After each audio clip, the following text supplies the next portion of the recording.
দৃষ্টিগোচর হয়েছে। বিএনপির মহাসচিব মির্জা ফখরুল সাহেব বলেছেন ওনারা ইলেকশনে আওয়ামী লীগ এবং জাতীয় পার্টিকে নিয়ে আসতে চায়।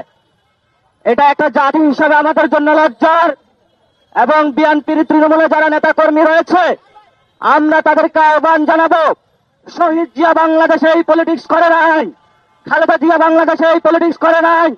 যদি আপনাদের পলিটিক্স ভারতমুখী হয়ে থাকে তাহলে আপনারা আমাদেরকে জানান।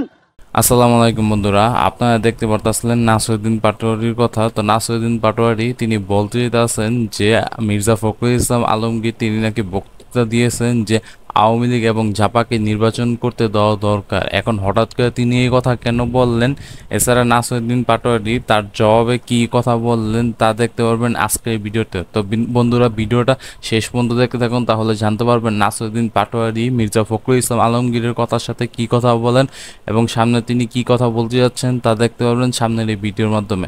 আমরা তাহলে আপনাদের ব্যাপারে নতুন করে সিদ্ধান্ত নিব। আমরা এখনো বিশ্বাস করি বাংলাদেশের শহীদ জিয়ার সৈনিকেরা, খালেদা জিয়ার সৈনিকেরা যারা রয়েছেন তারা আপনারা গৃহবারে প্রত্যাখ্যান করবেন মির্জা ফখরুলের এই বিবৃতি। আমরা আরো দেখতে পেয়েছি এই ইন্টারিম গভর্নমেন্টের প্রধান ইউনুস, আমাদের সদস্য সচিব আক্তার হোসেন এবং যুগ্ম সদস্য সচিব তাসনিম জারাকে ইউএন মিশনে নিয়ে গিয়েছেন, কিন্তু সেখানে নিয়ে তারা লীগের সামনে আমাদের গণঅভ্যুত্থানের নেতৃবৃন্দকে ছেড়ে দিয়েছেন। এটা ইউনুসের জন্য লজ্জার, বাংলাদেশের রাষ্ট্র হিসাবের জন্য লজ্জার। এই জন্য পররাষ্ট্র মন্ত্রণালয়ের ব্যর্থতার দায়। তো বন্ধুরা মির্জা ফখরুল ইসলাম আলমগীর যে কথাটা বলছিল তার জবাবে নাসিরউদ্দিন পাটোয়ারি যে কথাটা বলল, যারা জিয়ার সৈনিক আছে তারা এটা কোনো সময় মেনে নেবে না এবং তার বক্তব্যকে প্রত্যাখ্যান করবে। এর মানে হইল জিয়ার সৈনিকরা কখনোই ফ্যাসিস্টদের পক্ষে ছিল না, তারা ফ্যাসিস্টদের কোনোভাবে আনতে চেয়েছিল না। তো বন্ধুরা এইটাই নাসিরউদ্দিন পাটোয়ারি বলতে চাইছে যে জিয়ার সৈনিক যারা, খালেদা জিয়ার সৈনিক যারা, তারা কখনোই এরকম করতে দিবেন। আর আপনারা তো জানেনই যে কিছুদিন আগে জাতিসংঘ অধিবেশনে রাজনৈতিক দলের নেতারাও গেলে ডক্টর ইউনূসের সাথে, সেখানে গিয়ে আওয়ামী লীগের নেতাদের কাছ থেকে তারা হেনস্থ শিকার হন। তো বন্ধুরা সেই বিষয় নিয়ে নাসিরউদ্দিন পাটোয়ারি কিছু কথা বলতেছিল, তা দেখে নিন।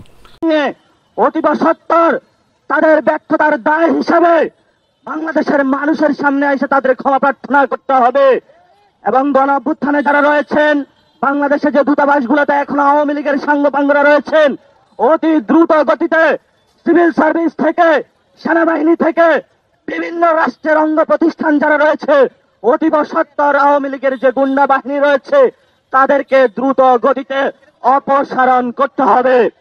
যদি আপনারা অপসারণ করতে না পারেন তাহলে ইউনূস সরকারের বর্তমান যে অবস্থাতে রয়েছে তারা কতদিন ক্ষমতায় টিকবে সেটা আমরা নিশ্চয়তা দিতে পারি না। তো বন্ধুরা এই হলো নাসিরউদ্দিন পাটোয়ারির কিছু বক্তব্য যেগুলো গতকাল রাতে সংবাদ সম্মেলনে তিনি জানান। তো বন্ধুরা এই হইলো তার কথা। তিনি তো মির্জা ফখরুল ইসলাম আলমগীর নিয়ে কথা বলছেন, এছাড়া ওই যে বিদেশে যে ঘটনাটা ঘটলো, মানে আমেরিকার মধ্যে যে ঘটনাটা ঘটলো ওই ঘটনা নিয়েও তিনি কথা বলছেন। তো বন্ধুরা তার কথার সাথে আপনারা কি মত তা জানাতে পারেন।